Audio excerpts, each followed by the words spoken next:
Mesdames et messieurs, bonjour.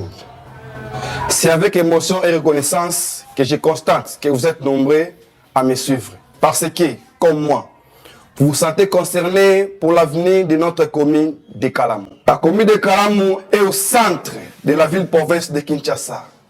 Une commune historique. De ces quartiers Matongé à Kimbangu en passant par Kauka, Yolo et Campins.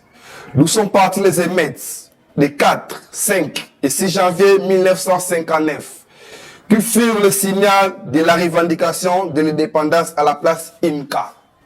De par le stade Tata Raphaël qui a accueilli le combat du siècle entre Mohamed Ali et Georges Foreman. La place des artistes qui symbolise son côté culturel avec plusieurs icônes comme Evoloko et Papa Wemba de heureuse mémoire. Les Rompes Victoire, un centre commercial qui attire un maximum de personnes de jour, de nuit.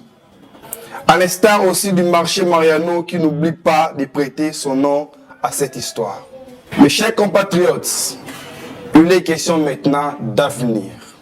Toute communauté se doit d'anticiper son futur.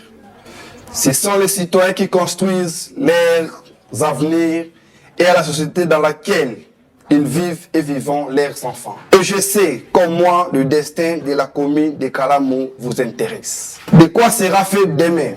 C'est présentement pour répondre à cette question que je prends la parole aujourd'hui, 30 octobre 2023, Journée internationale dédiée à la vie.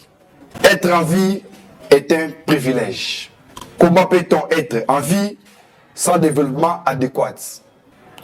Comment peut-on être en vie dans l'insécurité? Notre pays a subi un grand désordre à l'aube de sa démocratie. Ceux qui sont arrivés avant nous ne nous ont pas appris le rôle d'un député. Son apport pour notre bien-être. Et pourquoi est-il important de lire ces vrais représentants? Ils nous ont par contre enseigné la politique de la main dans la poche. Et nous les avons suivis par de l'argent. Argent qu'ils récupèrent après être élus en oubliant de faire le travail pour lequel ils ont demandé notre implication.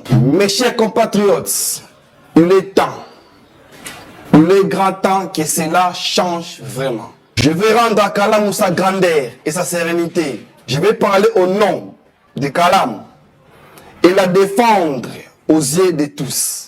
Raison pour laquelle je me présente aux futures élections. Et je vous annonce que je suis candidat député provincial pour notre circonscription. Et je m'engage à mettre mon énergie, la foi et le dévouement nécessaires pour réussir ces paris. Le pari d'être notre porte-étendard, le pari d'être notre voix, le pari de réparer le désordre du passé. Mes chers compatriotes, entre nos mains, plus que les mains reposera le succès ou l'échec final de notre parcours. Nous n'osons pas oublier aujourd'hui que nous sommes les héritiers de cette révolution. Passons les messages que le flambeau a été passé à une nouvelle génération de jeunes, prêts à travailler pour faire de demain un meilleur jour. Ne nous demandons pas ce que l'État peut faire pour nous, mais demandons-nous ce que nous pouvons faire pour notre commune de Kalamu. Mes chers compatriotes, donnons à Kalamu un vrai porte-parole pour une bonne gouvernance et le développement durable. Bana ya Kalamu, lobi ya Kalamu et simbami na maboko na biso moko. Que Dieu vous bénisse.